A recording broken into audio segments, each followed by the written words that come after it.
Hey, human family, how are you? It's Darren. You guys, today I want to talk to you about the new DSM 5. And before I get into today's video, I just want to give a quick shout out to Bina72. I hope I'm pronouncing that right, but you know who you are, who brought this to my attention. So shout out to Bina72. Appreciate you. In the new DSM from the American Psychiatric Association, there's a lot of changes that have taken place, and certainly for the better, but it also gives us an opportunity to learn the importance of our intuition. I can remember, I think it was about 4 years ago, I called into one of the podcasts that were discussing covert female narcissism, male narcissism. And at the time, everyone was adamant that there were more male narcissists. And this was infectious. This was the vast majority of people speaking on this subject. Many would share percentages and etc. And my point here is that at the time, just like many of you, I knew there were far more female narcissists than what the DSM was indicating and what most people were discussing. The point here is, although they acknowledged in this edition that there's just as many female narcissists, but they're covert, and they're actually using the term covert, that they're acknowledging that there are many more female narcissists than they thought. And this is a good thing. But again, my intuition, just like your intuition, was telling you different things than what you were reading. Different things about narcissists that have been described in articles and in podcasts and discussions. The takeaway that I'm trying to convey here is that we have to trust our intuition. We can't wait for science to catch up and validate what we know and what our bodies, mind, and spirits are telling us. And I don't want to deny science or ignore science. I'm a firm believer in science. But science takes time to catch up.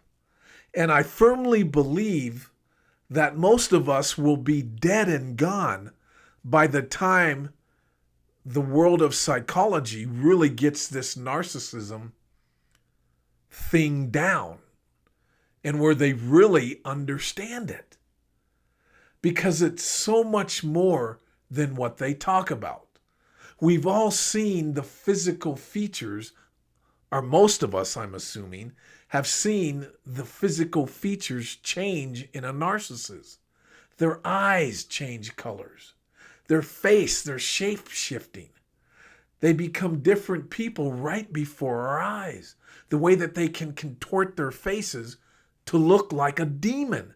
I don't know how many of you have witnessed this. One of the reasons I started this channel was hopefully to connect with people who have actually witnessed the demon face that these people can make, how they can contort their face. And if you have, please DM me and contact me. I want to chat with you.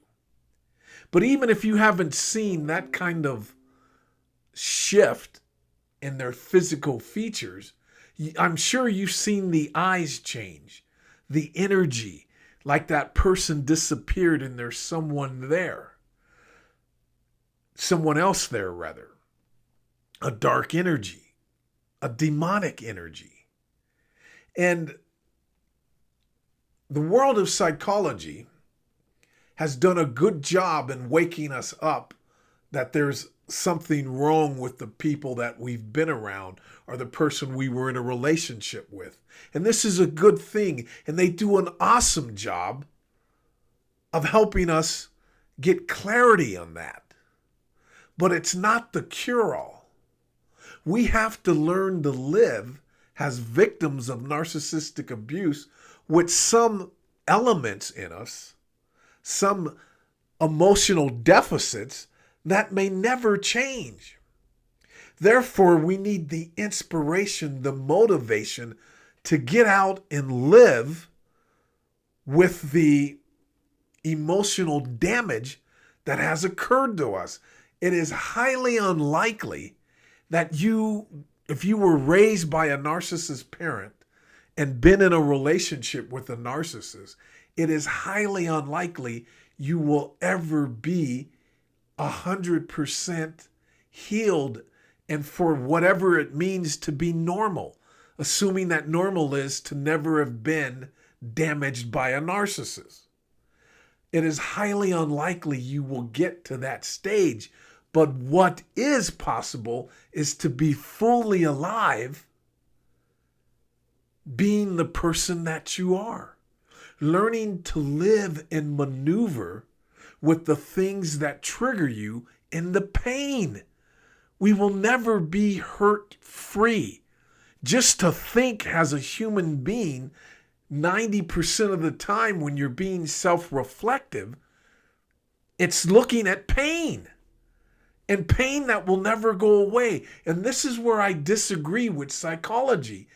Constantly putting ourselves under the microscope and examining in a new wound, a new term, a new pain, a new deficit, year after year, month after month, is not conducive with connecting with and unleashing our potential and power. We are designed to thrive through our trauma, through our disappointments. But we have to look at the world a little differently.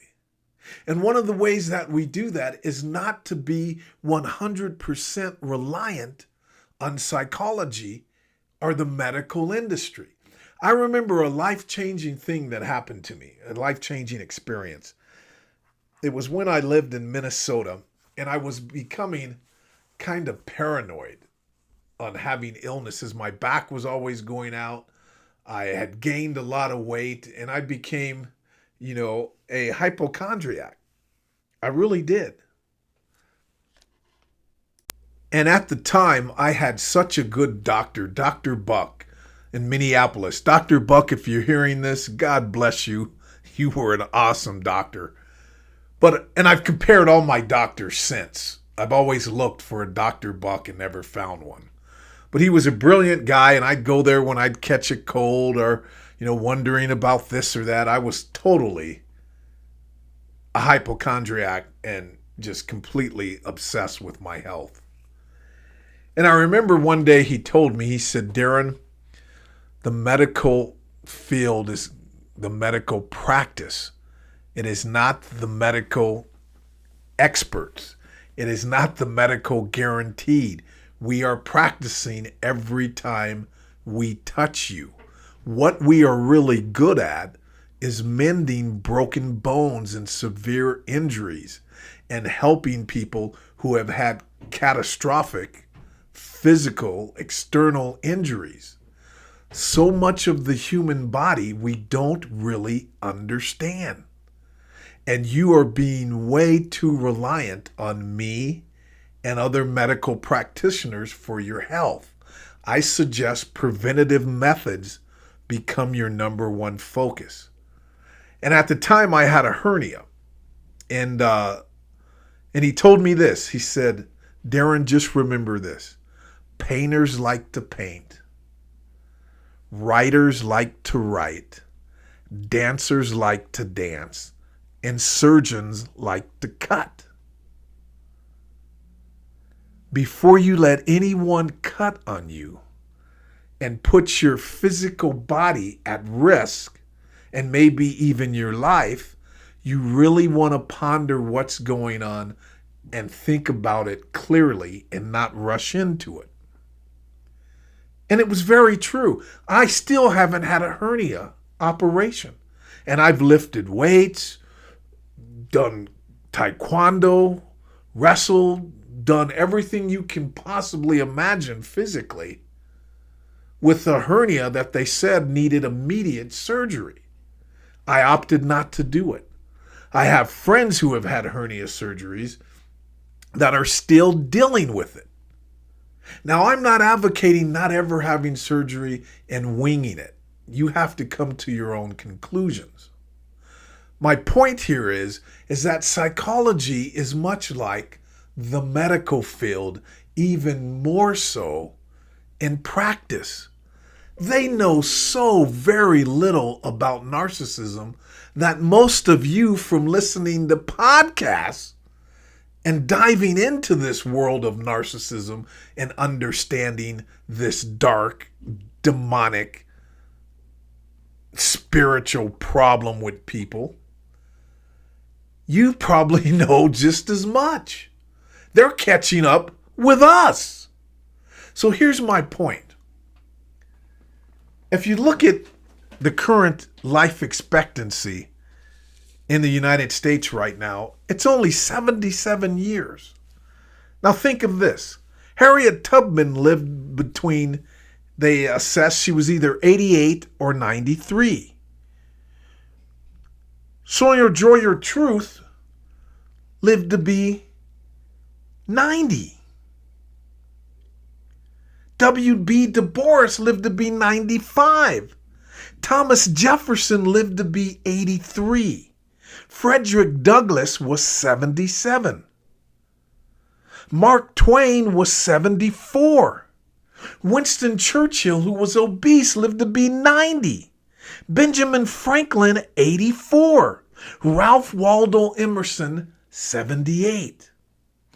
All of these people outlived the life expectancy of today. My grandmother, on both sides of my parents, lived to be in their 90s. And one was obese and diabetic and drank and smoked and lived to be 96. My grandfather lived to be 89.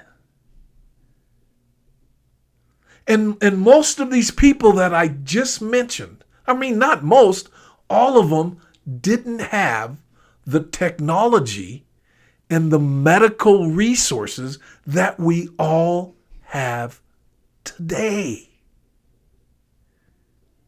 You can say that we're an anomaly, but how do we know that? The measures of finding out how old people were not as sophisticated as they are today. But rest assured, Thomas Jefferson didn't have a better doctor than you. Harriet Tubman didn't have a better doctor than you. Frederick Douglass didn't have a better doctor than you. None of these people had better medical access to medicines and doctors than we do. And they certainly didn't have psychologists to help them get through the most formidable challenges we could imagine. But you know what they did have? Each and every single one of them? A belief in God. A belief in something greater than themselves.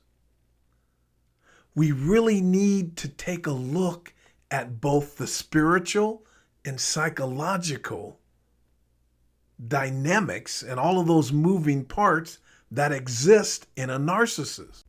When we don't look at the spiritual side of this with the same rigor, enthusiasm, and linear focus as we do the biological, the emotional and psychological side of it, I believe we do ourselves a great disservice. What say you? Did you think that there were just as many female narcissists as male narcissists before the DSM-5 came out? What were your thoughts prior to this? And how do you feel about the spiritual side of narcissism? Is that just as important as the biological side and psychological side? I'd love to hear your point of view on that. And if you haven't already, please give a thumbs up, subscribe, hit the bell, and I'll catch you guys on the next video. Until then, God bless. Peace. Be well.